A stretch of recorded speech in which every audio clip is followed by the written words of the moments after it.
नमस्कार, दिन भर की बड़ी खबरों में आपका स्वागत है। मैं हूं आंचल। आज इस बुलेटिन में बात होगी बंगाल में मचे सियासी बवाल की। 8 जून को होने वाली इंडिया गठबंधन की बड़ी बैठक की देखेंगे। एकनाथ शिंदे ने कैबिनेट बैठक से क्यों किया किनारा, सीबीएसई मामले में कैसे घिरी मोदी सरकार, जानेंगे कर्नाटक में कहां तक पहुंची सरकार गठन की तैयारियां। और बुलेटिन के आखिर में देखेंगे जाने माने कार्टूनिस्ट इरफान की किस खबर पर पड़ी तिरछी नजर। लेकिन दिन भर की तमाम बड़ी खबरों से पहले एक नजर आज की सुर्खियों पर। सीबीएसई रीवैल्यूएशन पोर्टल को हैक करने की हो रही कोशिश, 1 लाख फाइल्स को एक्सेस करने की हुई कोशिश। सीबीएसई ने साइबर सिक्योरिटी पोर्टल के हवाले से दी जानकारी। टीएमसी ने बंगाल विधानसभा अध्यक्ष से की शोभन देव चट्टोपाध्याय को विपक्ष का नेता घोषित करने की औपचारिक मांग। इसके साथ ही आशिमा पात्रा और नयना बंदोपाध्याय को उपनेता, तो वहीं फिरहाद हकीम को मुख्य सचेतक बनाने के लिए भी लिखी चिट्ठी। पूर्व जज गिरिवाला सिंह को 14 दिनों की न्यायिक हिरासत, समर सिंह को भी हिरासत में भेजा गया। 16 जून तक भोपाल सेंट्रल जेल में ही काटने होंगे दिन। वेदांता ग्रुप के ठिकानों पर ईडी की छापेमारी, कांग्रेस ने रेड की टाइमिंग पर उठाए सवाल। हाल ही में अनिल अग्रवाल ने जेपी एसोसिएट्स मामले में अडानी को दी थी चुनौती। और हरे निशान पर बंद हुआ शेयर बाजार, 382 अंकों की बढ़त के साथ 74,649 पर बंद हुआ सेंसेक्स। वहीं 100 अंकों की बढ़त के साथ 23,483 पर बंद हुआ निफ्टी। ये तो थी सुर्खियां। अब बात आज की सबसे बड़ी खबर की। पश्चिम बंगाल में काफी उथल पुथल मची हुई है। पूर्व सीएम ममता बनर्जी ने मौजूदा बीजेपी सरकार के खिलाफ मोर्चा खोल दिया है। उन्होंने कोलकाता में धरना प्रदर्शन किया, जबकि पुलिस से उन्हें इसकी इजाजत भी नहीं दी गई थी। तमाम चुनौतियों को मंजूर करते हुए ममता धरना स्थल पहुंची, जहां उन्होंने बीजेपी पर कई गंभीर आरोप लगाए। उन्होंने टीएमसी नेताओं पर हो रहे हमलों को लेकर सवाल उठाए, साथ ही बीजेपी को सीधी चुनौती भी दे दी। ममता ने साफ कर दिया है कि लड़ेंगे या मरेंगे। देखिए रिपोर्ट। पश्चिम बंगाल में बीजेपी सरकार के खिलाफ पूर्व सीएम ममता बनर्जी सड़क पर उतर आई हैं। अब बंगाल में ममता बनर्जी वर्सेस बीजेपी देखा जा रहा है। दरअसल राज्य में चुनाव के बाद से जारी हिंसा को लेकर ममता बनर्जी का गुस्सा फूट पड़ा है। खास तौर पर जिस तरह बीते कुछ दिनों में टीएमसी के बड़े बड़े चेहरों को निशाना बनाया जा रहा है, पार्टी महासचिव अभिषेक बनर्जी, कल्याण बनर्जी जैसे नेताओं पर हमले हो रहे हैं, उसके खिलाफ ममता ने कोलकाता में धरना दिया। इस दौरान उनके साथ पार्टी के दिग्गज फिरहाद हकीम, मदन मित्रा, डेरेक ओब्रायन, कल्याण बनर्जी और डोला सेन भी नजर आए। वैसे तो उन्होंने पहले ही ऐलान कर दिया था कि वो रानी रश्मोनी रोड पर 1 दिवसीय धरना देंगी, लेकिन कोलकाता पुलिस ने उन्हें इसकी इजाजत नहीं दी। इसके बावजूद वो पीछे नहीं हटी और लोगों के बीच जाकर अपना विरोध दर्ज कराया। अपने संबोधन में ममता बनर्जी ने बीजेपी सरकार पर जमकर हमले किए। उन्होंने कहा, उन्होंने हमें रानी रश्मोनी पर्वत पर जाने की इजाज़त नहीं दी क्योंकि वे डरे हुए हैं। 5-6 राज्यों में चुनाव हुए, बंगाल ही एकमात्र ऐसा राज्य क्यों है जहां इस तरह की क्रूरता देखने को मिल रही है। अगर वे चाहें तो मुझे गिरफ्तार कर सकते हैं, लेकिन अगर मुझे कोलकाता में विरोध प्रदर्शन करने की इजाज़त नहीं दी गई तो मैं दिल्ली चली जाऊंगी। मेरी पार्टी को भंग करने के लिए दिल्ली से एक गहरी साजिश रची जा रही है। हमारे विधायकों, पार्षदों और पार्टी उम्मीदवारों को डराया धमकाया जा रहा है। बंगाल में पुलिस टीएमसी नेताओं को धमका रही है। ममता बनर्जी ने बीजेपी को चेतावनी भी दी कि हमें बड़े फैसले लेने के लिए मजबूर मत करो, हमें या हमारे लोकतंत्र और संविधान को कुचलने की कोशिश मत करो। अगर दूसरे दलों को अब यहां प्रदर्शन की इजाजत दी गई तो मैं अदालत का रुख करूंगी। ममता बनर्जी यहीं नहीं रुकी। उन्होंने टीएमसी के बागियों पर निशाना साधते हुए कहा कि मुझे इस बात का अफसोस है कि जिन लोगों को मैंने अपने जीवन में समर्थन दिया वे अब गद्दार के साथ मिल रहे हैं। उन्होंने एक बार फिर बंगाल चुनाव में धांधली का आरोप लगाया। उन्होंने कहा कि बंगाल चुनाव जीतने के लिए 294 विधानसभा सीटों में से 177 सीटों पर मतगणना में धांधली की गई। ममता बनर्जी ने शुवेंदु सरकार के फैसलों पर भी सवाल उठाए। उन्होंने कहा, प्रधानमंत्री नरेंद्र मोदी ने बंगाल को असामाजिक तत्वों और निरंकुश राजनेताओं के हाथों में छोड़ दिया है, जो राज्य को अंधकार में धकेल रहे हैं। पुनर्वास के बिना फेरीवालों को बेदखल करना गलत है। ये टीएमसी सरकार की नीति नहीं थी। हमने मानवीय दृष्टिकोण अपनाया। पश्चिम बंगाल में बीजेपी सरकार के गठन के बाद ये ममता बनर्जी का पहला बड़ा प्रदर्शन है और उन्होंने इस आंदोलन को आसानी से समाप्त न करने का संकल्प लेते हुए घोषणा भी की कि धरना जारी रहेगा। टीएमसी आने वाले दिनों में और भी बड़े विरोध प्रदर्शन आयोजित करने की तैयारी में है। यानी बंगाल में शुरू हुआ घमासान अभी थमने वाला नहीं है। अब देखना यह होगा कि ममता की चुनौतियों का सामना करने के लिए बीजेपी सरकार क्या कदम उठाती है। क्या बंगाल में विपक्ष पर दबाव और बढ़ेगा? पश्चिम बंगाल में पूर्व सीएम ममता बनर्जी ने बीजेपी के खिलाफ मोर्चा खोल दिया है, तो वहीं एक बार फिर विपक्ष ने अपनी एकजुटता दिखाने का ऐलान कर दिया है। बताया जा रहा है कि इस हफ्ते इंडिया गठबंधन के सभी दलों के दिग्गज दिल्ली में एकजुट होने वाले हैं, जहां तमाम मुद्दों पर गहरा मंथन होने और आगे की रणनीति तैयार होने की संभावना है। तो कब होगी इंडिया गठबंधन की बड़ी बैठक, जानेंगे इस रिपोर्ट में। मोदी सरकार की घेराबंदी करने के लिए इंडिया गठबंधन एक बार फिर हुंकार भरने को तैयार है। 8 जून को दिल्ली में विपक्ष के तमाम बड़े नेताओं का जमावड़ा लगने वाला है। इस अहम बैठक में कांग्रेस सांसद राहुल गांधी, समाजवादी पार्टी के अध्यक्ष अखिलेश यादव, पश्चिम बंगाल की पूर्व सीएम और टीएमसी प्रमुख ममता बनर्जी और शिवसेना यूबीटी के प्रमुख उद्धव ठाकरे सहित तमाम विपक्षी पार्टियों के दिग्गज नेता शामिल होंगे। इस बैठक का मकसद बिल्कुल साफ है। विपक्ष अपनी एकजुटता को और मजबूत करना चाहता है। हाल ही में आए 5 राज्यों के विधानसभा चुनाव के नतीजों और साथ ही आने वाले चुनावों पर भी इस बैठक में मंथन होगा। वहीं इस बैठक में पश्चिम बंगाल का मुद्दा भी जोर शोर से गूंजने वाला है। बंगाल में टीएमसी नेताओं और पार्टी सांसदों पर हुए कथित हमलों को लेकर ममता बनर्जी बेहद गुस्से में है। वो इस मुद्दे को इस बैठक में प्रमुखता से उठा सकती हैं। उन्हें इस लड़ाई में पूरे इंडिया गठबंधन से समर्थन की उम्मीद है। इस बीच गठबंधन के अंदर समीकरण भी बदले हैं। आम आदमी पार्टी ने पहले ही इस गठबंधन से दूरी बनाई हुई है, इसलिए वो इस बैठक में शामिल नहीं होगी। वहीं दक्षिण की राजनीति में भी बड़ा फेरबदल हुआ है। कांग्रेस ने तमिलनाडु में पुरानी सहयोगी डीएमके से नाता तोड़ लिया है। अब कांग्रेस वहां सी जोसेफ विजय की पार्टी टीवीके के साथ सरकार में है। ऐसे में डीएमके के बैठक में आने पर जरूर सवाल खड़े हो रहे हैं। हालांकि विजय की टीवीके को गठबंधन में शामिल कराने की पूरी कोशिशें हैं और काफी हद तक ये माना जा रहा है कि सीएम विजय इस बैठक में शामिल होंगे। जैसा आप जानते हैं कि विपक्षी गठबंधन की पहली नींव 23 जून 2023 को पटना में रखी गई थी। तब लोकसभा चुनाव में विपक्ष ने एकजुटता दिखाते हुए 234 सीटें जीती थी। इसमें कांग्रेस की 99, सपा की 37 और टीएमसी की 29 सीटें शामिल थी।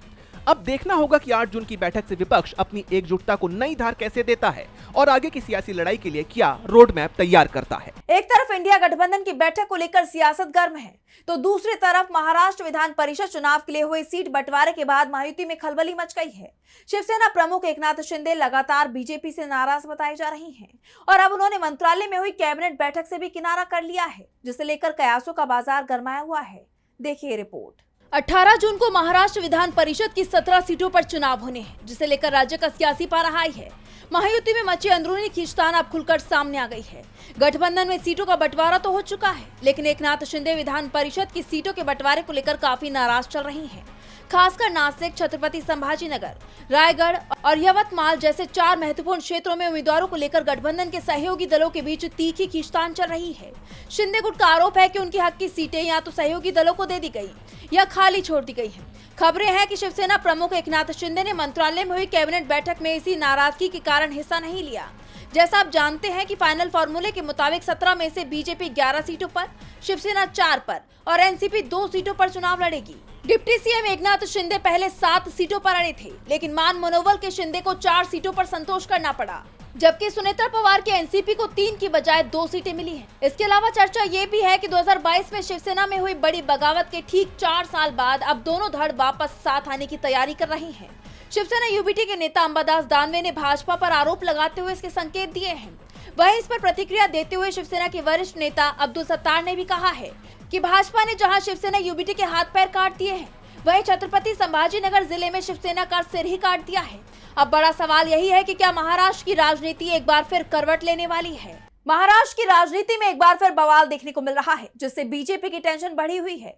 तो इधर नीट पेपर लीक और सीबीएसई की चेकिंग प्रक्रिया के खिलाफ भी मोदी सरकार बुरी तरह घिर गई है।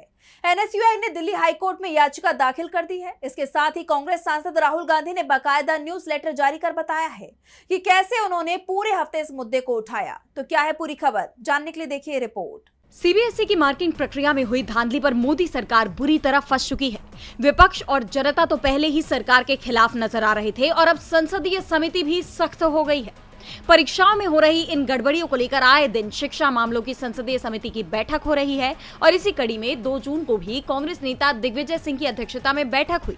इसमें तमाम नेताओं के साथ साथ कोएम्प्ट कंपनी को टेंडर देने के मामले की खामियों को उजागर करने वाले छात्र सार्थक सिद्धांत भी शामिल हुए और अपने बिंदुओं को उन्होंने रखा कि कैसे कोएम्प्ट कंपनी को टेंडर देने से बच्चों के मार्क्स प्रभावित हुए हैं।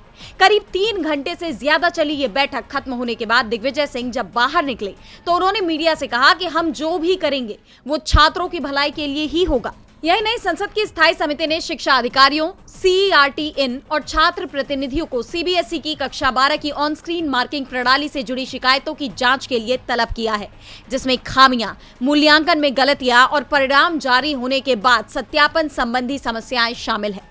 समिति का साफ कहना है कि किसी भी हाल में बच्चों के भविष्य के साथ खिलवाड़ नहीं करने दिया जाएगा और जल्द से जल्द जांच की मांग भी उठाई गई है।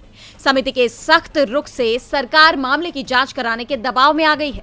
इस मामले में कांग्रेस सांसद राहुल गांधी ने भी सरकार पर अपने हमले तेज कर दिए हैं। उन्होंने एक न्यूज लेटर जारी कर बताया कि पिछले 1 हफ्ते में उन्होंने इस मामले में सरकार से जवाब मांगा, लेकिन सरकार की तरफ से अभी तक कोई जवाबदेही तय नहीं की गई है।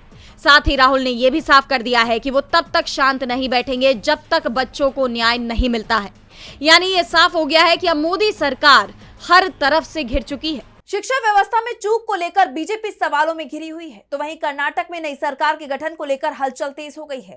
डीके शिव कुमार 3 जून को नए सीएम के तौर पर शपथ लेने वाले हैं, जिसको लेकर तैयारियां जोरों पर हैं। शपथ से पहले डीके शिव कुमार ने एक अहम पोस्ट शेयर किया है। बताया जा रहा है कि इस दिन सिर्फ शपथ ग्रहण नहीं होगा, बल्कि कुछ और भी होने वाला है, जिसे लेकर पार्टी कार्यकर्ताओं में उत्साह देखा जा रहा है।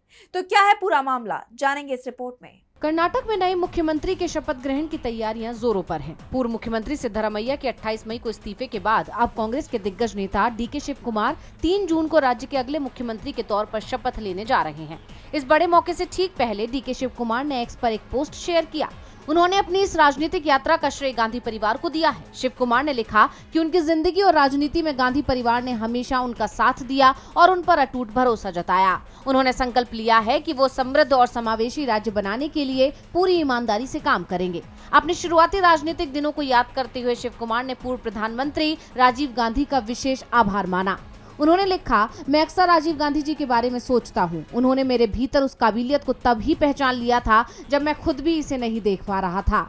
राजीव गांधी के प्रोत्साहन ने ही उन्हें बड़े सपने देखने और जनसेवा के लिए समर्पित होने का हौसला दिया। शिव कुमार ने सोनिया गांधी को याद करते हुए कहा कि उनके जीवन के सबसे मुश्किल दौर में सोनिया गांधी उनके साथ मजबूती से खड़ी रही और उन्हें एक नेतृत्व का पाठ सिखाया। वहीं राहुल गांधी को उन्होंने अपनी प्रेरणा और मार्गदर्शन का निरंतर स्रोत बताया। प्रियंका गांधी की तारीफ करते हुए शिव कुमार ने कहा कि वो हमेशा कार्यकर्ताओं का हौसला बढ़ाती हैं और उन्होंने सिखाया है कि राजनीति का असली मकसद जनता से जुड़ना है। कर्नाटक में सिर्फ मुख्यमंत्री का शपथ ग्रहण ही नहीं, बल्कि कांग्रेस पार्टी के लिए आगे के बड़े कार्यक्रम भी तय हो चुके हैं। शपथ वाले दिन ही राहुल गांधी और पार्टी अध्यक्ष मल्लिकार्जुन खड़गे कर्नाटक कांग्रेस के नए कार्यालय का शिलान्यास करेंगे। वहीं मुख्यमंत्री की कुर्सी संभालने के बाद डीके शिव कुमार 10 जून से पूरे राज्य में एक बड़ी जन यात्रा शुरू करने जा रहे हैं, ताकि वो सीधे जनता के बीच पहुंच सकें और उनकी उम्मीदों को समझ सकें। अब सबकी नजरें 3 जून को होने वाले शपथ ग्रहण समारोह और आगे की कार्रवाई पर टिकी हुई हैं। कर्नाटक में नए मुख्यमंत्री के शपथ ग्रहण को लेकर तैयारियां तेज हैं, तो दूसरी तरफ दक्षिण भारत में खुद को मजबूत करने में जुटी बीजेपी को बड़ा झटका लगा है। तमिलनाडु में बीजेपी के कद्दावर नेता ने पार्टी से किनारा कर लिया है। उन्होंने पार्टी से इस्तीफा दे दिया है। इस बीच खबर यह भी है कि दिग्गज नेता ने न सिर्फ बीजेपी से किनारा किया है, बल्कि वो पार्टी की मुश्किलें भी बढ़ाने वाले हैं। तो कौन है ये नेता और क्या है पूरी खबर, जानेंगे इस रिपोर्ट में। तमिलनाडु में बीजेपी को बड़ा झटका लगा है। राज्य के पूर्व प्रदेश अध्यक्ष रहे अन्नामलाई के बीजेपी छोड़ने की अटकलों के बीच अब ये साफ हो गया है कि वो पार्टी से अलग हो रहे हैं। इस सस्पेंस को खुद अन्नामलाई ने ही खत्म किया है। तमिलनाडु के पूर्व बीजेपी प्रदेश अध्यक्ष के अन्नामलाई ने 2 मई को बीजेपी के राष्ट्रीय अध्यक्ष नितिन नवीन से मुलाकात की और साथ ही अपना इस्तीफा भी सौंप दिया। जानकारी के अनुसार बीजेपी के राष्ट्रीय अध्यक्ष नितिन नवीन और संगठन सचिव बीएल संतोष के साथ अहम बैठक में अन्नामलाई ने कथित तौर पर पार्टी से अच्छे संबंधों के साथ अलग होने की इच्छा जताई है। उन्होंने पार्टी नेतृत्व से कहा है कि वो अपना रास्ता खुद बनाना चाहते हैं। खबर ये भी है कि बीजेपी के नेतृत्व उन्हें मनाने की कोशिश में जुट गए हैं। जैसा आप जानते हैं कि तमिलनाडु में बीजेपी के लिए अन्नामलाई बेहद जरूरी माने जाते हैं। राज्य में अन्नामलाई को बीजेपी का सबसे बड़ा नेता माना जाता है। ऐसे में उनका पार्टी छोड़ना बीजेपी के लिए किसी झटके से कम नहीं है। बीजेपी से उनकी नाराजगी की वजह हाल ही में हुए तमिलनाडु विधानसभा चुनाव में बीजेपी और एआईएडीएमके का गठबंधन बताया जा रहा है। कहा जा रहा है कि अन्नामलाई बीजेपी और एआईएडीएमके के गठबंधन के खिलाफ थे। एआईएडीएमके प्रमुख पलानीस्वामी के दबाव के चलते बीजेपी ने अन्नामलाई को किनारे तक लगा दिया था, लेकिन अब अन्नामलाई खुद ही पार्टी से किनारे हो गए हैं। हालांकि बीजेपी के आला कमान अन्नामलाई को मनाने की कोशिश में जुटे हुए हैं और उन्हें वापस लाने की पूरी तैयारी कर रहे हैं, लेकिन पूर्व बीजेपी प्रदेश अध्यक्ष ने अपना रुख पूरी तरह से साफ कर दिया है। तमिलनाडु में बीजेपी को बड़ा झटका लगा है तो पंजाब में भी कांग्रेस बीजेपी को दिन में तारे दिखाने की मूड में है। 2027 चुनाव को लेकर कांग्रेस ने बड़ी बैठक बुलाई, जिसमें चुनाव को लेकर रणनीति तैयार की गई, साथ ही कई अफवाहों पर विराम भी लगाया गया। तो क्या कुछ हुआ इस बैठक में और क्या है पूरी खबर, जानने के लिए देखिए ये रिपोर्ट। साल 2027 में कई राज्यों में विधानसभा चुनाव है, जिसमें पंजाब का भी नाम शामिल है। वहीं पंजाब चुनाव के लिए सभी राजनीतिक दलों ने अपनी तैयारी शुरू कर दी है। इसी कड़ी में कांग्रेस पार्टी भी पंजाब फतेह की तैयारियों में जुट गई है। चुनाव को लेकर संगठन की मजबूती पर जोर देते हुए कांग्रेस पार्टी ने एक बैठक आयोजित की, जिसमें दिग्गज नेता मौजूद रहे। कांग्रेस के राष्ट्रीय अध्यक्ष मल्लिकार्जुन खड़गे के आवास पर हुई इस हाई प्रोफाइल बैठक में राहुल गांधी और केसी वेणुगोपाल जैसे दिग्गज नेता भी मौजूद रहे, जहां पंजाब की सियासी जमीन को लेकर लंबा मंथन हुआ। बैठक का मकसद साल 2027 में होने वाले पंजाब विधानसभा चुनाव के लिए पार्टी का चुनावी रोड मैप तैयार करना रहा, जिससे राज्य की सत्तारूढ़ पार्टी आम आदमी पार्टी के खिलाफ एक आक्रामक और ठोस रणनीति बनाई जा सके। बैठक के बाद वरिष्ठ कांग्रेस नेता भूपेश बघेल ने साफ किया कि पंजाब को लेकर पिछले दिनों भी बैठक हुई थी और आज भी गंभीर चर्चा हुई है, क्योंकि पंजाब के चुनाव अब ज्यादा दूर नहीं है। आगामी चुनाव में भी पार्टी को किस रणनीति के साथ आगे बढ़ाना है, इस पर विस्तार से बात हुई। इस दौरान आम आदमी पार्टी सरकार पर तीखा हमला बोलते हुए बघेल ने पंजाब की जमीनी स्थिति पर गंभीर सवाल उठाए। उन्होंने साफ कहा कि पंजाब में इस समय सबसे बड़ा मुद्दा भ्रष्टाचार का है। यही नहीं, बल्कि भूपेश बघेल ने पंजाब कांग्रेस में किसी भी तरह के फेरबदल या नेतृत्व परिवर्तन की चल रही तमाम अटकलों पर पूरी तरह से विराम लगा दिया। उन्होंने साफ शब्दों में कहा कि किसी भी तरह के बदलाव नहीं हो रहे हैं। नहीं, पंजाब के मामले में ये केवल मीडिया का है और मीडिया के अलावा और कुछ नहीं है। वहाँ कोई नेतृत्व के बारे में कोई चर्चा नहीं हुई है और जो वेणुगोपाल जी इसी जगह जो बोले हैं वही है, कोई परिवर्तन नहीं। इससे पहले भी पंजाब चुनाव को लेकर कांग्रेस की बैठक हो चुकी है। लगातार हो रही इन बैठकों से साफ है कि कांग्रेस आगामी चुनाव को लेकर आर पार के मूड में है। कुल मिलाकर कांग्रेस ने अभी से ही पंजाब में आप को घेरना और अपनी खोई जमीन वापस पाने के लिए कमर कसना शुरू कर दिया है। और बुलेटिन के आखिर में देखेंगे जाने माने कार्टूनिस्ट इरफान की किस खबर पर पड़ी तिरछी नजर।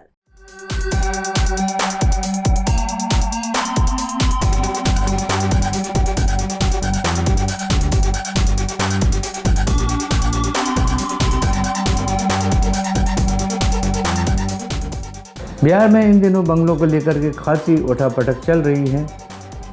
वहाँ पर राबड़ी देवी में और वर्तमान मुख्यमंत्री सम्राट के अंदर लेकर के काफ़ी विवाद हो रहा है। बंगलों को लेकर के राबड़ी करें कि वो अपना बंगला खाली नहीं करेंगी, जबकि वो कह रहे हैं कि नहीं, आपको ऐसा करना पड़ेगा। उनका कहना ये भी है कि माँ और बेटे को अलग से बंगला चाहिए क्या, लेकिन वो भूल रहे हैं शायद कि राबड़ी देवी और उनका बेटा वहाँ के मुख्यमंत्री और उप मुख्यमंत्री रहे हैं। इस बहाने से वो कम से कम एक एक बंगले के लिए तो एंटाइटल होते ही हैं।